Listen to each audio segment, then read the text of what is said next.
what you want, when you want it, where you want it. This is The Mesh. For organizations looking to enhance their customer relationships, this is Stepping Up Service.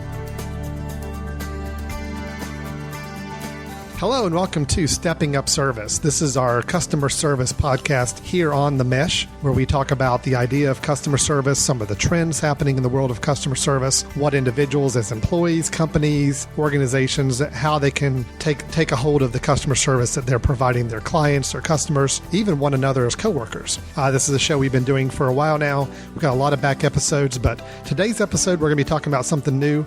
Before we get into the topic, though, let me introduce my co-host, Ed Gagnon with Customer Service Solutions. Ed, how are you doing today? I'm doing fantastic. How are you doing today, Alan? Doing really, really good. I had a long vacation, and we'll refer to that vacation when we get to our customer service stories at the end of the episode, like we always do. But coming off of a vacation, I'm rested, I'm recharged. We've hit a new year, so it's kind of a good starting point for a lot of things. So, okay, that's great. Yeah, Ed's with Customer Service Solutions. You can learn a little bit more about his company at cssamerica.com. Find out a little bit more about what they're doing to help organizations with the way they provide and measure and evaluate the customer service they're providing to their customers or clients. And I'm with the Jackson Group. My name's Alan Jackson. I don't recall if I introduced myself or not. With the Jackson Group, we do employee and customer satisfaction surveying for a lot of industries across the nation. You can learn more about us at thejacksongroup.com. Now, Ed, I was mentioning it being a new year, and I've kind of come back from vacation very recharged and refreshed. Something I did before I went on vacation, though, is I kind of did a little bit of a personal assessment of my work habits, of kind of how I'm managing my time, trying to make a lot of adjustments in how I want to try to be as an employee, as a leader, as everything else involved in this new year. That's great. So maybe that's kind of the angle we ought to take today with customer service, is that we've talked a lot. I think last time we even talked about general trends that we expect to see happen in 2013 in the world of customer service.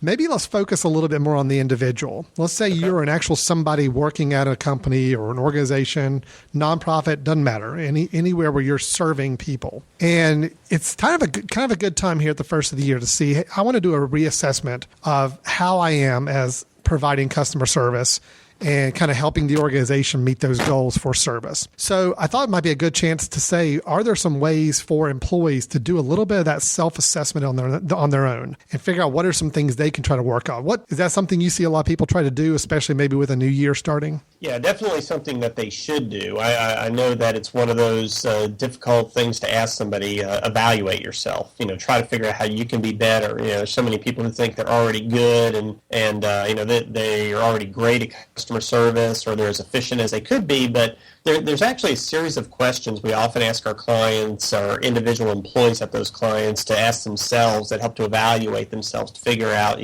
are there opportunities for improvement? And improvement doesn't necessarily mean having that focus doesn't mean you're bad at customer service. I mean, let me give you a quick story. Okay. I used to report to the COO at a hospital system. I was an internal management consultant, so I was actually a consultant, but I was on site basically 5 days a week, and the hospital changed COOs. So I went in to introduce myself to the new COO, and I described what we typically did, and I said, in a perfect world, we're management consultants, what should happen is we get this organization running so well, delivering such great service, high quality, efficiently, etc., that in 2 years, you really shouldn't have the need for me anymore. And it was kind of an interesting take that my COO had on it. He said, well, Ed, I appreciate what you're saying. In theory, if everything's looking so great around here, in 2 years we might not need your help. But keep in mind, 2 years from now, our patients are going to be different. How we get reimbursed is going to be different. Our technology is going to be different. Some of the policies and state and federal regulations are going to be different. And so even though the organization maybe in some ways, if everything was static, could in theory be much, much better, be perfect in 2 years. The reality is there are so many things external that impact us that change that even if we continuously make improvements, we're always going to find there's new opportunities for us to get better and better and better. And I guess that's why a lot of times, too, we always say that, customer service and getting stronger as an organization and improving those things shouldn't be a start and stop project. It's not like you said, well, let's just we're going to work on getting better, and now that we're better, we're going to stop getting better, because you're right. The world around us is constantly changing. You even talked about some of those trends in customer service last month. A company that was equipping themselves for customer service 5 years ago are not equipped for customer service this year. Exactly. So it's a constant mode of improvement. I see what you're saying there. Absolutely. Right. So, that's the idea of continuous improvement. It's not saying any individual employee who wants to improve is necessarily bad right now. It's just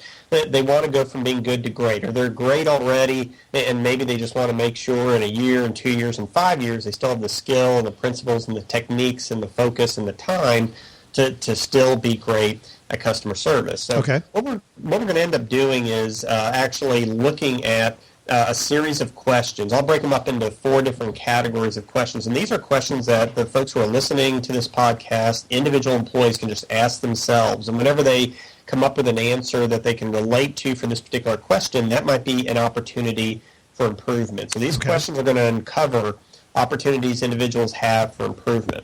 And I'll go ahead and give you the 4 categories. The first category of questions I'll ask are trying to identify time wasters. Okay. What is really wasting your time as an employee. The second is those things that basically are customer relationship killers.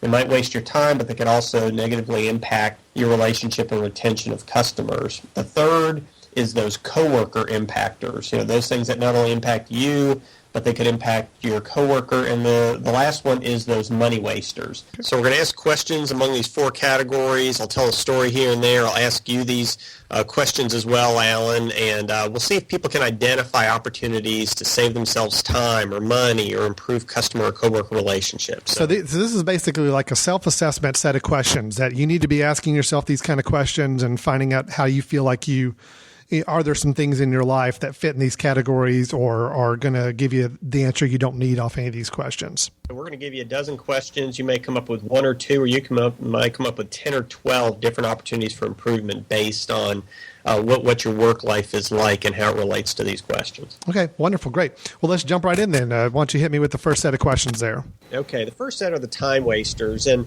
the first question is, where do activities occur day to day which offer no value to the customer? And I'm going to give you a real quick example. I was talking about that hospital I used to work at. And we had created these reports called excellence reports, where there was one key metric that every department, every nursing unit would use in the entire hospital to gauge their overall performance, and they had a certain target that they had to hit. And this was created, and the managers were really focused on it, and the administration was really trying to drive people to hit these excellence targets on these reports. But after several months, 6-8 months of generating these reports, all of a sudden, instead of managers asking for additional information on their metrics and for consulting advice, we weren't hearing anything. We weren't hearing anything for a month and 2 months after we sent off the reports. So I went to my boss and I explained the situation. I said, well, what do you think we ought to do? And he said, turn them off. And I said, well, what do you mean turn them off? He just said, just stop sending the reports and see if anybody gripes and complains and raises a fuss. Yeah. So literally we stopped sending the reports for a month, crickets. Second month, crickets. We didn't hear a thing. And all of a sudden we realized that sometimes we start a report, we start an initiative, we start a meeting, we start a group with the greatest purpose in mind, and maybe it does have a great purpose, a great goal, but over time it kind of loses its value, and we just can't keep doing the same things over and over again and assume that they still have value to our customers. So we need to think about a report that we've always done, a task we've always done, a communication we've always sent out, some meeting we've always attended, maybe even an email distribution list that we're on, and start questioning, do we still need to be involved with these things if they're really not adding value anymore to the customer? Got it. Okay, so really evaluating to see, are there some things that we've just gotten into the habit of doing but yet aren't really adding any value to what we're providing our clients? So, exactly. Got it. So that's the first thing. The second question to ask is, where are there manual activities that could be eliminated or maybe are redundant or could be automated? I actually, right out of college, spent a couple of years as an IT, you could say, management consultant for what is now Accenture. Okay. And we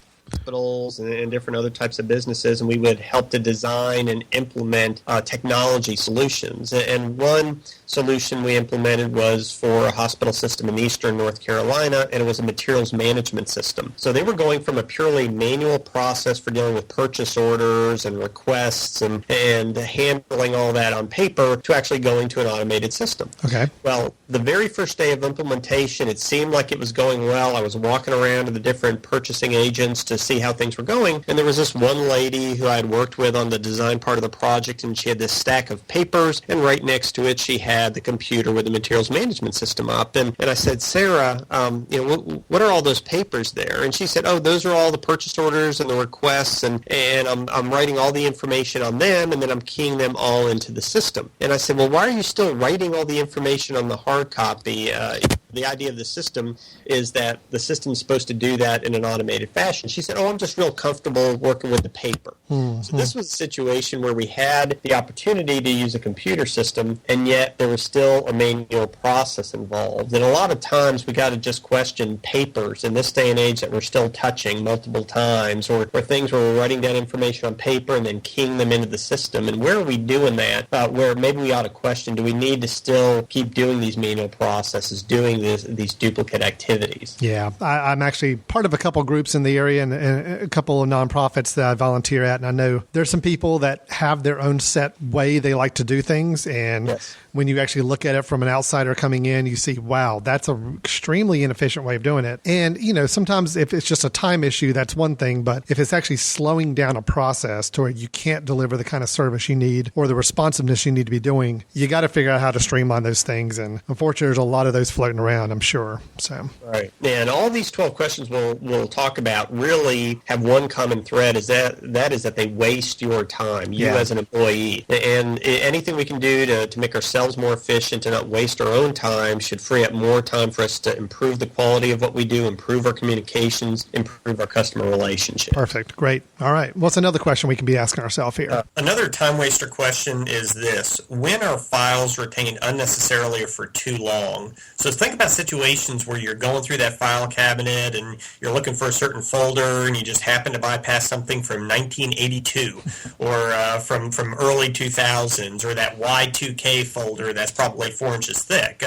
Having to go through very old files, whether it's on your computer or hard copy files, to find what you need is an example of something that could really be wasting your time. If you had the most recent, the most useful, the most necessary items close together, then maybe you might save yourself some time. So think about your record retention policy. Think about how often you literally take an hour and purge some of your files. If you can get in the habit of doing those things, maybe you wouldn't waste so much time when you do need to find something. And that's something I used to be very guilty of doing that years ago, but now I think people here in the office know I'm minimizing paper everywhere I can. If we don't need the files any longer than they need to be, just get rid of them, because to me, paper is also a stressor. It actually adds more stress, I think, to some people's work life when they see piles of paper stacked up and folders all over the place. If you don't need them and there's a better way of organizing them, or stuff you haven't touched in years, get it out of the way and kind of clear your space in your desk a little bit too. Absolutely. Yeah, that's a great point. And I'm just looking right now at about 7 boxes full of papers that when I moved offices a year ago today, I basically stuck them in the corner because I knew they were old and I probably wouldn't look at them, and I haven't actually pulled anything out of them in a year. So at least I've gotten some of those older hard copy folders to the side. Yeah, absolutely. I still walk around the office here and see a few boxes and file cabinets that I wish I could just take a day and go through and purge. But absolutely, I think it does slow our process down when we have to wade through so many of those things. And the last pure time waster question deals with over movement. Okay. Think about this interesting question. Is there excessive walking or other movement required to accomplish a task? So how often are you walking to the copier? How often are you walking to the storeroom? How often are you having to walk halfway across the building or up 3 floors to talk to a coworker, or walking down the street to talk to a vendor? I mean, I know this is all good exercise to do all this walking, but in reality, if you're having to do a lot of physical movement, traveling just to talk to somebody to answer a question, then we really need to question, is that the best way, the best use of our time? Yeah, we actually have a kind of centralized copier printer area. And that's something we've had to tackle as well, is realizing that, sometimes there's, probably several minutes. And I know it sounds kind of minuscule when you say it that way, but sometimes there's minutes in a day where it's just back and forth, walking back and forth, where maybe just putting or changing the placement of the printer or setting up a second printer station. It doesn't sound like a whole lot, but I guess what you're kind of getting at with these questions on the time waster is that, yes, these may just be some minutes here, some minutes there, but when you start to gather all this together, you could be talking hours and hours a year. That's hours and hours that could be put towards better customer service, towards better profitability, towards all these other factors that any company is looking to do. Right, and that's exactly right. The idea of these first 4 questions, these time wasters, is how can we make ourselves, our day-to-day lives, such that we are focusing on the things that are most important? And if I had to, instead of just bending down and pulling paper off the printer, if I had to walk that 80 or 90 feet to the copier every time I needed to print something off, it would just drive me crazy throughout the course of the day, and it would be a waste of time, and it'd be frustration, and it's just not something that would enable me to do what I need to do as quickly and responsively as possible. Yeah, absolutely. Great. So a lot of questions we can be asking ourselves about how we're using our time during the day, and realizing that there is an impact to the company, to our clients and customers by trying to find ways to save that time. Exactly. Okay. Now, the second group still deals with time, but we're getting into the customers a little bit more. We're getting into those customer relationship killers. And these are 3 different questions that you can ask yourself that can really help your relationships with your customers if you can address them. The first one says, do customers frequently ask routine questions on how to locate a department or your office, or how to perform a task? I mean, think about those situations where you're constantly being asked for directions. You're constantly being asked, well, how do I do A, B, and C? How do I access this particular report? How do I find A, B, and C on your website? What exactly do y'all do? What are your services? What are your hours of operation? Think about all these frequently asked questions from customers, and if you're spending a lot of time just answering the basics, we need to stop and say, why are we spending so much time on those basics? Is there a more efficient way to do that? Because it's not only something that could be wasting our time, but if you have customers who can't find the basic information on their own, they could be getting so frustrated and trying to look for it, maybe even just look for the phone number of your business, that they go elsewhere. They go to a competitor. Well, Ed, that even goes right back to what we were talking about last month with this need for timely information, that customers are wanting more quick access to the information. You're exactly right. If somebody's got to look more than sometimes even a few seconds somewhere on a website or instructions somewhere and they can't find them quickly, I know for me personally, that's a huge, I'm automatically going to be tempted to look elsewhere. Even if this company's got a great reputation and has got exactly the kind of services I want, if I've got to go through extra hurdles to find things that should be at my fingertips very easy, that's going to deter me a lot of times. So I absolutely agree with that. That's a huge one right there. Yeah, there's a lot of companies where we do web mystery shops, and we'll go to a certain business's website and we'll mystery shop it for ease of navigation or finding information. And sometimes the way we'll set up the mystery shops is we'll send one shopper in to go to the website and try to find the information. Then we'll send another shopper to just go to Google to find the same information on that company. And oftentimes the shopper who goes to Google finds the information a lot faster than the shopper who goes to the actual site. Now, the risk of that is there are so many individuals who do that as well. They're not just going to go to the company website. They're going to say, I want to look at company A, B, and C. They'll Google it. They'll Google the product. And the problem is Google brings up everything that relates to that product, everything that relates to that service, including your competitors. Yep. So you want to make sure that your site is so easy to navigate, so easy to find things, that the customer doesn't have that urge to have to go to Google or other search means. Very, very good point. I like that a lot. That's a very interesting point. Yeah. What's another question there? When are items too often repaired? I mean, you can think about, when do you send reports and the customer says, this really isn't right, or your internal QA folks say, well, we need to change the report because the data got mismatched a little bit, or when are you sending items and they constantly get returned and you're having to deal with returns? I mean, we shouldn't assume that we're always going to have X number of returns. We're always going to have to redo certain reports and reprint them and spend time on the data. If we're getting the same types of issues happening over and over and over again, that's wasting your time. It's creating frustration for your customer because then they start questioning the quality of what you do. It's wasting their time as well and trying to assimilate to the revised information you're sending them, or having to work with a new product since the last one they had to return was broken. So it's wasting your time. It's really wasting the customer's time and patience, and it's one of those customer relationship killers. That's like going into to get something serviced. I'm thinking about a vacuum cleaner that I had, and took it in to go get a part fixed, and the guy behind the counter tells me, he says, yeah, with these models, we typically have to end up fixing these a lot. So it's that idea that, okay, so this is a part that you find yourself having to fix a lot. That kind of, to me, leads to a bigger issue, which is, yes, if that's something you know you're having to fix a lot, it's a real shame when your repairmen are basically knowing, oh yeah, well, we got to fix that again. That always happens. Right. In other words, fix it at the front end so it doesn't become a repetitive issue in the end. So yeah. Exactly. Right. Yeah, we all want to be the Maytag repairman, where he's just kind of hanging out because there's no returns, there's no issues. But a lot of organizations aren't set up like that. They just don't think that way, where you have the people on the back end, customer service or repairs, talking to the people on the front end who are developing and producing the product. Yeah. Okay. Very good.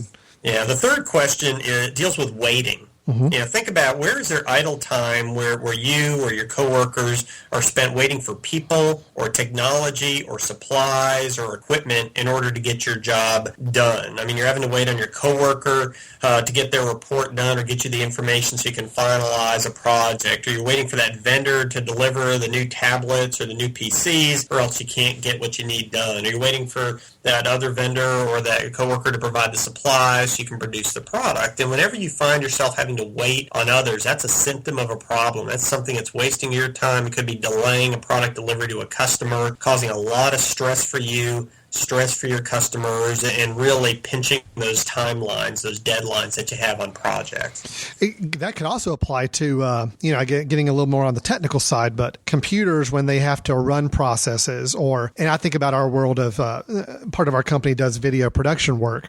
And as Chris, our editor at the booth here, can tell you, sometimes when you have to render or export movies that you're working on or videos, that can tie up your entire computer for hours on end. Oh, wow. So the key is that basically you find yourself sitting there with a computer that you really can't use for anything else for several hours sometimes. Mm-hmm. So that was something we tried to tackle, to say, well, can we offload that to another computer that's just sitting in the back of the room? So our main computer is still freed up. The other computer does all the heavy lifting and takes all the blunt off, and it saves us several hours every time we have to do this. It's thinking through those kind of ideas about, like you're saying, with time, where are we finding ourselves waiting for things that's keeping us from moving on to other things we need to be doing. Yeah, and I'm not an expert in what you and Chris are talking about there, but I would assume if you're tying up a computer for several hours, then you want to make sure that whatever comes out on the back end is done right the first time. Yeah. Yeah, so it really puts a premium on high quality checks on the front end, so that you're not having to redo that process,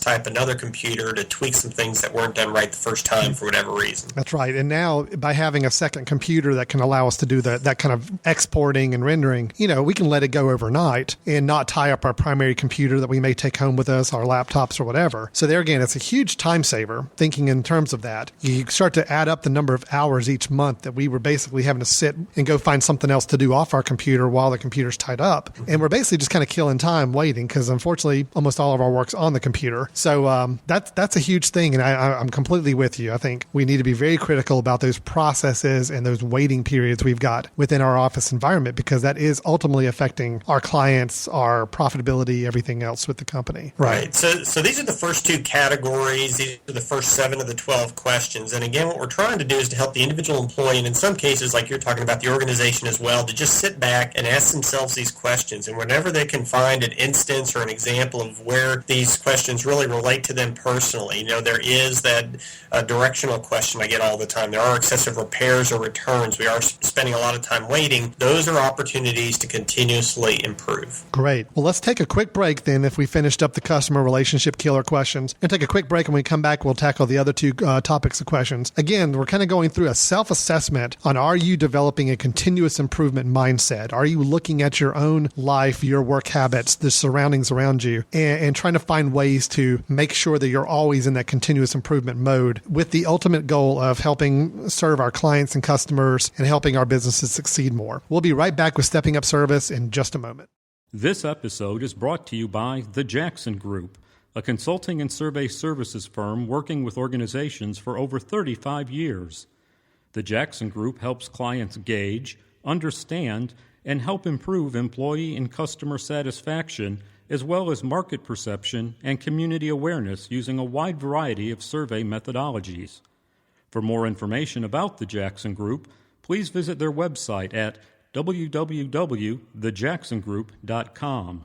Hello and welcome back to Stepping Up Service, the customer service podcast talk show here on The Mesh. I'm here with Ed Gagnon of Customer Service Solutions, and Ed is going through a set of questions, kind of a self-assessment of what we can do as employees or people involved with companies or organizations to really determine, are we adapting a true continuous improvement mindset? Are we looking at the world around us from a work standpoint and our time management and everything else involved, working to constantly improve that level of service that we can ultimately provide our coworkers, our clients, our customers, whatever it may be. So Ed, we went through time wasters and customer relationship killers, talked through some of the questions that we ought to be asking ourselves in those categories. What was the next category of questions and where do we need to be going there? Yeah, the next category is those coworker impactors. And we got to keep in mind here that the way CSS, our company, defines a customer is basically somebody who relies on you to get their need met, to get their issue resolved, to get their job done. And coworkers rely on us. So we're going to talk about some different questions that you can ask yourself, which again might address some time wasters for you, but they might also impact your coworkers. Okay, great. The first one deals with hard to locate information. So the question is, in what cases is it difficult to quickly find and relay information to the person requesting the information? Okay. So think about your coworker needs some data from you. They need a report. They need some information on a customer. They need an old form that was filled out a couple months ago. They need you to find some emails that had some information and forward it on to them. So in what cases is it tough to find that email? Is it tough to find that data? Is it tough to find that hard copy document? And wherever it's tough to find, that typically means you're spending a lot of time looking for it. And that's wasting your time, but it's also impacting the coworker because it's delaying your ability to get them the information they need to do their job. Okay. So basically, if you're finding something that's taking up a lot of time to find or get answers to, it's going to have that ripple effect on your coworkers, and that's going to create just a whole mess of time and some communication wasted, I would assume as well. The whole email chain sometime of writing your coworker, say, hey, do you know where this is? They write you back, no, you might want to try looking here. Then you write back and say, well, I tried that already. Now can you recommend another spot? Back and forth, you start to figure out how much time and energy is being wasted on that process. Absolutely, I can see that. Yeah, and that's actually a really good segue into our next topic, which is over-communication. Over-communication. There we go. Okay. Maybe you're looking at my notes, Alan. I don't know, but you have a little bit of Karnak going on there. There you go. Great. That's right. Yeah. So this is the next question. Again, time-wasting, coworker-related. It says, when is more than one employee communicated with in order to complete a transaction? Yes. So it's not just a matter of you handling it with the customer, but you're having to talk to one or two or three or four folks or send those emails to multiple people. I mean, how many times do you send an email out, or do you receive an email where there's a dozen people copied on it, and maybe it's only a 2-minute email to read, but if there's a dozen people, that's 24 minutes spent looking at that email and maybe processing that email. So we're wasting our coworkers' time if we're communicating with too many people in order to complete a transaction or get a need met or get some information conveyed, rather than just communicating with those key folks. Ed, actually, I think the last two questions in particular kind of tapped into a topic that maybe is something we discuss in a future episode and go into a little more depth on. But to me, this idea of simplifying or making more effective communications within a workplace, to me, has that big ripple effect on the whole company operations. And that's a big thing for me as well. I know I had another company we worked with on some projects, and this individual had a really had a reputation for every time they had a question, they would copy everybody involved in the project from all levels. And it was never a question that was directed to an individual person. It was always what should we do about this? Where really there was only one person who needed to be answering that. But because 18 people got copied in, all of a sudden we now have an email chain of 18 people all bouncing around different options and ideas and answers to this. And it took honestly days sometimes for that email chain to get kind of whittled down to that one core answer that person needed. And to me, the biggest thing is just, you direct a question, you direct it to one person, person, and you only copy in other people that absolutely need to be appraised of that dialogue. But it's clear in the email, I'm talking to Jim. Jim is the person I'm talking to. The rest of you are copied in just to have as a reference. But I don't need you guys to go through this with a fine-tooth comb and answer it directly. It's all about how we preface that kind of communication request and information. I could spend probably an hour us talking about ways that people can help make those more efficient. So that may be a good idea for a future show. Yeah, and that's a great point. And some of what you're talking about there is just how do you effectively construct emails, write emails. We've actually been asked by many organizations to do email business writing training as a part of other training that we do, because people just don't get taught, I guess, business writing skills. They think sending the email is like sending the text or the instant message, and you copy everybody and you put everybody in the two box. It's just an area where there's a lot of inefficiencies because people just never learn how to do it appropriately. I bet if somebody really took a good critical look at their inbox on a given week or month and really evaluated how many of those emails were truly things that they should have been receiving versus things that they didn't really need to have and were just slowing them down and taking up a lot of time, I bet you people would be pretty shocked at that percentage. Yes. I really do. Yeah. All right, great. And I know we're getting real tactical into the weeds a little bit, but that's the idea here, is that for us to continuously improve as individual employees, we need to look at those details that could be time wasters that we kind of take for granted. For example, the third coworker-related question is, when are calls received for another department? Good point. Very simple, but it's one of those things where if you've ever picked up the phone and the first thing you hear from a customer is, please don't transfer me again. I've already been transferred 3 times. Yeah. That is wasting a lot of people's time. That's creating a lot of customer frustration. Oftentimes you're not really setting your coworker up, because if I'm answering the phone from a customer that's been transferred to me by a coworker, then that coworker didn't help me out at all, because now they're transferring somebody who's frustrated to me. They haven't made sure that I know what the topic is so I can help this person, and that customer's probably making the same initial statement for the 4th time. Yeah. So it can frustrate your employees. It can frustrate the customers.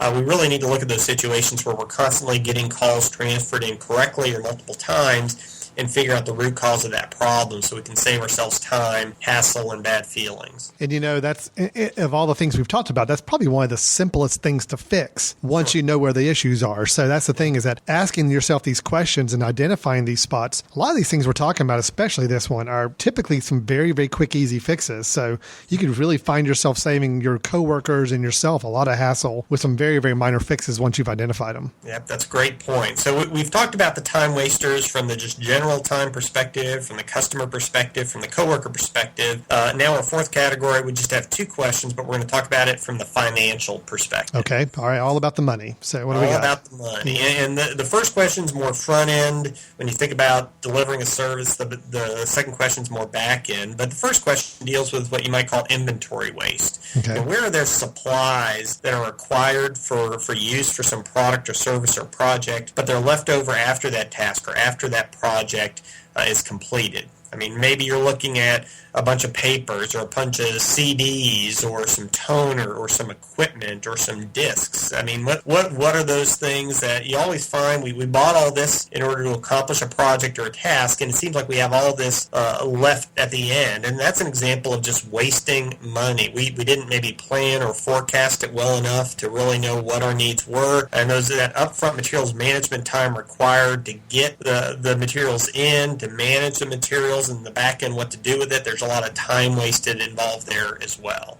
And, somebody may be listening to that question, Ed, and saying, okay, well, I understand from a company financial standpoint why we need to try to minimize extra supplies and things that we don't use and all that. But how would you describe to them the ultimate impact that this has on customer service? Sure. If you're sitting in your office and you're thinking about, well, I have these calls coming in from the customers, I have these things I need to do, but oh, by the way, I also have 3 boxes of paper, 2 boxes of discs, and I have all this technology sitting there that when unused, and I'm going to have to end up spending 3 or 4 hours to either send that back to the vendor, to find somebody in the company to deal with that. So you're having to, at that point, ask yourself, well, do I follow up with these customers, or do I have to take 3 or 4 hours out of my day or out of my week to deal with these things? So that's the common thread through all these. When you have those kind of responsibilities that take time away from what your core focus should be, which is addressing your customers, meeting their needs, and helping them get their issues resolved. Got it. Okay, great. What's the next question on that category? Yeah, and this is the last question overall, and this deals with overproduction. So it's not just the supplies coming in, but it's what we produce. Where are there products that are left over after a project's done? You talk about some of the work you do with Jackson Group Interactive, and you create these CDs potentially or DVDs, and may have done that in the past. And where are there extra hard copy reports that nobody's using because we overproduce? Where are there extra discs? Or we produce a certain product or service, or we've ordered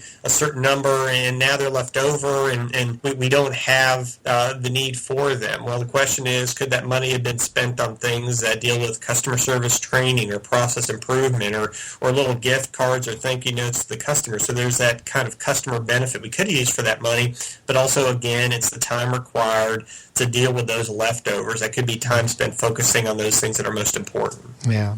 So really, from the money standpoint, I mean, it's looking at being a more efficient organization. And with the money side of things, obviously, I think you hit on a great point at the end there, is that this is money that if we're not spending on overproducing things we don't need or having stocked up too many supplies than we need or other things laying around the office, that's money that could have been redirected. Hopefully, the organization's proactive enough to want to be pushing that type of extra money towards customer service efforts, client relationship efforts, strengthening your products or services, something that's going to grow you as a company, as opposed to just either building up overproduction or oversupplies or other things that really don't help you move forward as a company whatsoever. Right. That's exactly right. I mean, you can go into a company and they can say, we really don't have money to do customer service training or to get this system to manage our customer intelligence. And then they have the storeroom with marketing materials with banners that cost tens of thousands of dollars, and they were maybe used once, if at all. And there's all this marketing paraphernalia, which they can't use anymore because they've changed addresses and all the letterhead and envelopes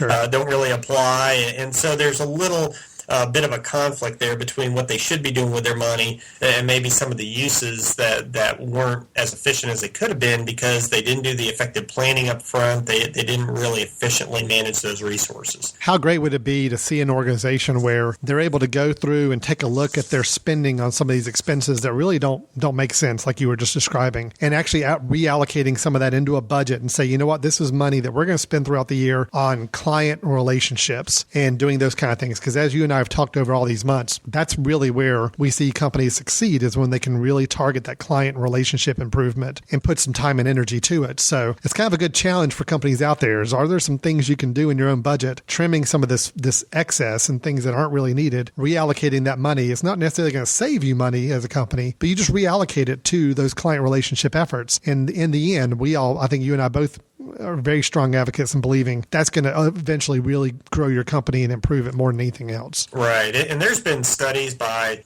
different organizations. I know Harvard Business Review came out with studies that looked at increasing revenue with existing clients and how the increase in profit was multiple times the percentage increase in revenue. And it's just because if you can keep more of your customer base, if you can grow business more with your existing client base, then it typically costs you much less on the sales and marketing end to bring that additional revenue in. And it just makes you much, much, much more profitable as an organization. So these last two, they're a little bit more financial related. They're still time waster related, but it just goes to show that all these individual incremental improvements on a continuous basis that individual employees can make can have a financial impact on the organization as well. Absolutely. So as an employee or somebody associated with an organization in any way, this is a great set of questions, these 12 questions. You really just kind of look at your life, look at your work life around you, and kind of be very critical about evaluating these things. I mean, even you just reading off some of these questions, I'm already kind of making notes to myself of some things in my own work life that I can already see, well, yeah, that's a time waster, that's a money waster, that's something that could be affecting our clients. And many of them, like I said before, are very, very simple to fix. Maybe just changing one extra little process,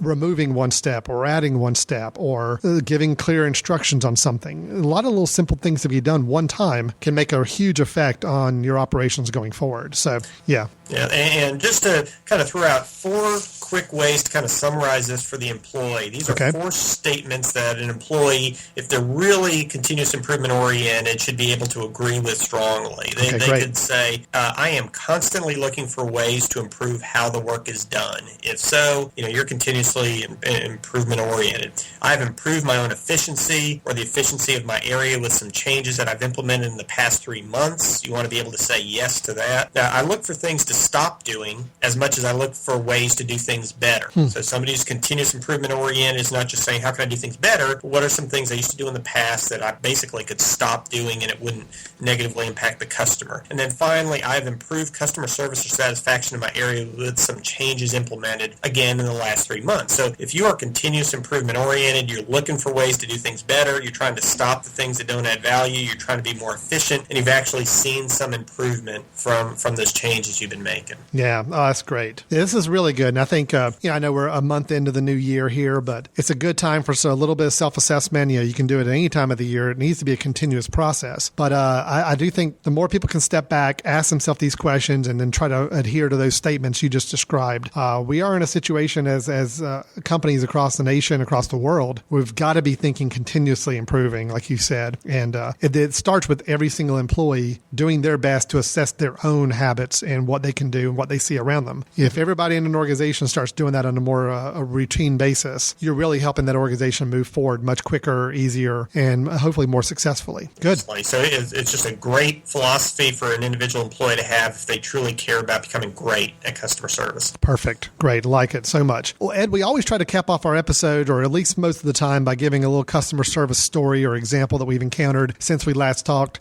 And if it's okay with you, I'll go first. Maybe just because it's fresh on my brain. I mentioned it to you at the beginning of the show. I just came back from a vacation. And of course, where was that vacation? But the happiest place on earth, down in Florida. Took my family down to Disney World. And so this is going to be a very stereotypical, exactly what you would expect me to say going down to Disney. I'm not going to be one of those guys that had that one horrible experience at Disney World. No, mine was pretty much what you would expect. It was it's just a reminder to me, the level of customer service and what it can do to enhance an experience.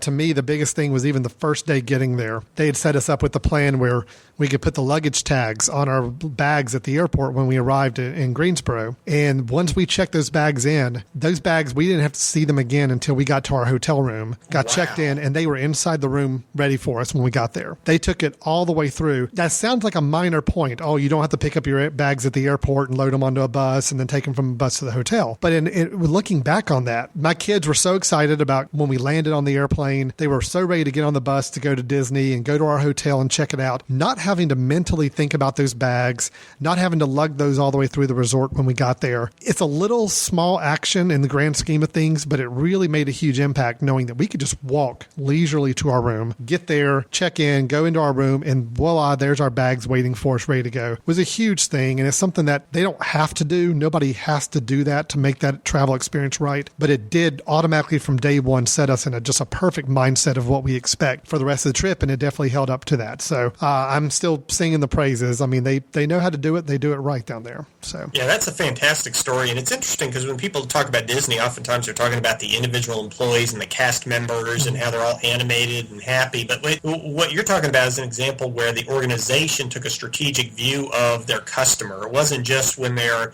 in the Magic Kingdom or when they're in the ice cream shop or when they're in one of our stores. It's like, all right, this is somebody who from the time they're considering making a decision about coming here, what are all the different obstacles to satisfaction, to a great experience, and how can we overcome as many of those obstacles as possible? So they obviously looked at this strategically through the eyes of the customer and were able to do something that might not seem that big, but really can have a big impact on the overall experience. Well, and plus the fact too, I think you're exactly right. I think they looked at the situation and said, okay, we know that when people show up at our resorts, the resorts are typically pretty well spread out. We had a good 5 to 7 minute walk from where the buses let us off to our room because it truly was spread out over a whole resort campus. So I'm sure in the process of thinking about that, they think, wow, these are families that are now having to lug their suitcases all the way across the resort to get to this place. Yes, we could have a little shuttle service and try to find them and hopefully they could catch it and load their bags there, but that's very hit or miss. It's not always going to be consistent. Let's nip this in the bud and handle this from day one so they don't have to worry about it. And they know that we got set in such a good mindset from that first day. We were already prepared to just have a great time the minute we landed because of little things like that. So I'm still very impressed, and I know it becomes very cliche to say Disney's the customer service model, but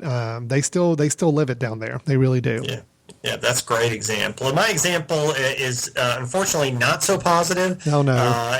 It's got some positive, some negative associated with it, but I'll just kind of walk through that for you as well. Okay. Yeah, I had to re-up, for lack of a better term, of my small business certification for a city government, and you have to do this every 3 years. And one of the things that they request is a privilege license. Okay. So I had to go ahead and just give them a copy of my privilege license. Well, I think I'm fairly organized, and I have a privilege license folder, and the most recent privilege license was not there. So I'm very frustrated with myself, especially after having gone through these 12 different questions. I was going to say, which question did you have to negatively answer about yourself? Exactly. Because not finding that. All right. Very frustrated about that. But, I said, well, I need to go ahead and get a copy of that privilege license, even though I can't find it anywhere around. So I ended up calling up the particular county that holds my privilege license. They said, well, just come downtown. And I'm pretty familiar with the buildings downtown. They said, just come on in. And I said, is it that first floor check-in area where I ended up getting the copy? She said, yes, it's $5. Just come on in, we'll take care of it. So I went there yesterday, and I walked into the building, and I was the first one in line, and there were 3 available employees, customer service representatives, and one of the employees was looking to his right. He was looking at his computer, and he said, next. And I thought that was kind of odd. And he came, looked at me, turned around when I went to his window. He said, what can I do for you? Not smiling at all the entire conversation. I said, yes, I called yesterday about getting a copy of my privilege license. Before I could even finish, he interrupted me. We don't do that here. And I said, oh, I'm sorry. I talked to somebody yesterday, and they said, just come on down. You'll handle it. No, we don't do that here. We do that at the other location on the other side of town. And I said, I'm sorry. So you got to go there. So it was very abrupt, very rude, and apparently I was just in the wrong building. I think that other person I talked to on the phone had made a certain assumption. I made the different assumption in terms of what building I would be in, so I turned around and left and went to the other building. Go into the other building, go to the receptionist. She says basically go to this window in this building and they'll take care of it. So I walked up to the window, and I was the second one in line, and there was nobody else around. And she said, oh, I can see you moved offices a year ago, and so you have to come downtown to get a new privilege license because your physical location changed. And I thought, okay, well, I'm glad I'm here. Nobody ever sent me a communication saying they weren't sending my privilege license because I had moved, but at least there was nobody else in line after me or before me at that point. She said, basically what I need to do is have you take this piece of paper, Mr. Gagnon, and go to the zoning window. Well, the zoning window is literally 6 feet to my left. So I go to the zoning window. Luckily, nobody's there. I explain the situation. She gives me a form. She talks to her coworker. She fills out something. She gives me a form. She says, now you'll need to go back over to business license, and they'll give you the business license. So I literally walked 6 feet back to my right, got back in line, got the business license. She gave it to me, and she said, oh, the person over in zoning gave me the pink and white forms, but she should have given me the blue form. So can you take it back over? She made you walk back over to the 6 feet to the other. Oh. Yes, just so I take the form, I walk it back over 6 feet again. There's nobody in line, and by this point, I'm just thinking, I'm glad I have a mess recording tomorrow. So I gave them the forms. They gave me the blue form. They apologized for giving me the wrong form. I walked it back over 6 feet. Oh my gosh. So it's these employees who actually have an open door between them in the back. And I, as the only customer that either group was serving, was walking this form back and forth, was having to go through this process. Oh, wow. And thank goodness the lines weren't 10 people long. But no kidding. Could you imagine if you had actually had to go and get back in the line back and forth after that? That's just been livid. That always upsets me when it's this whole people work in the same building, they are coworkers, but yet they act like they're just complete islands from one another. Mm-hmm. And they can't even think, well, you know what? You don't need to keep going back and forth these windows. Let me just go get what I need from them and hold right here. It would have been a simple move, but people just don't want to take that extra effort sometimes. Right. And the people were very nice, at least at this facility, not at the other facility. But this was just one of those examples. The overriding thought was inconsistent. Yeah. And you get the person on the phone, very nice, but they didn't confirm what location we were talking about. The person at the first building, very rude, never smiled, no good eye contact, very abrupt. You go to the other building, everybody's nice and pleasant, but you find yourself literally, it's like you're in one of those cartoons that they draw about customer service. You're just in the middle of one of these little mini horror stories that's so funny because it's so much the stereotype that you hear, where I'm literally grabbing a form, I'm walking 6 feet, getting in another line, handing it, bringing it back, realizing they gave me the wrong form, taking it, bringing it back. And it was just one of those experiences where if they could have just seen it through the customer's eyes, hopefully it would have shocked them to the point that they would have made some changes. Yeah, and I think, if you think about it, go back to our conversation today about all the questions. If those individual employees, and I think this applies to a lot of bureaucratic organizations where you've got so many departments, so many people, so many processes to go through. You could almost imagine if everybody could just stop for a couple of weeks and just go through this self-assessment, pick out these areas where we know things are inefficient and make those adjustments, how much smoother processes would run for everybody, for the client, for the customer, for the employees. But, we get kind of bogged down in the day-to-day operations, and sometimes it's hard to step back and really self-evaluate ourselves. So I hope after listening to this podcast, people will find a way to try to do that. And hopefully they're in an organization where they can either affect some of those changes that need to be made, or at least bend the ear of the right person to get those changes made. Because we do know it will pay off in the end for an organization if they can make some of those efficiency, time, communication things smoother. It is going to help your business, help your customers and clients. So right, great customer service isn't just about the smile. I mean, that helps, but so much of it is about being efficient, responsive, communicating well, and doing it right the first time. Absolutely. Good deal. Well, Ed, I think we're going to wrap it up for today. So we left everybody with a lot of good questions that they can be asking themselves in a self-assessment, some statements they need to be kind of checking themselves against on a regular basis to make sure they feel like they're doing their part to be in a continuous improvement mode for whatever role they're playing in the organization. And then we shared a couple of stories, one good, one a little up and down, mixed bag, I guess, on that. But overall, I hope it was some good information to share with all of our listeners out there. Again, Ed Gagnon is with Customer Service Solutions. You can find him online at cssamerica.com. He picks up a lot of blog posts. He has information about his different work that he performs and consulting services he does for a lot of organizations. I'm Alan Jackson with the Jackson Group. You can find out more about us at thejacksongroup.com, all the survey services and management consulting work that we do as well. And you're, of course, listening to The Mesh, which is our online network of original podcasts that we produce right here out of North Carolina. You can learn more about the network at themesh.tv. That's TheMesh.tv.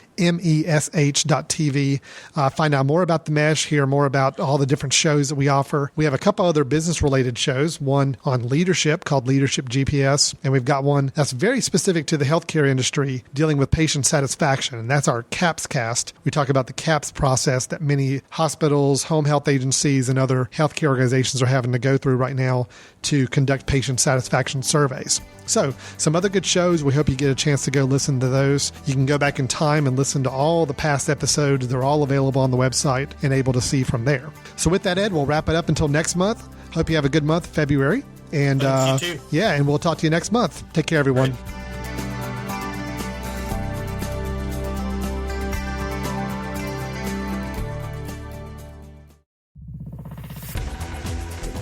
You've been listening to The Mesh, an online media network of shows and programs ranging from business to arts, sports to entertainment, music to community. All programs are available on the website as well as through iTunes and YouTube. Check us out online at themesh.tv. Discover other network shows and give us feedback on what you just heard.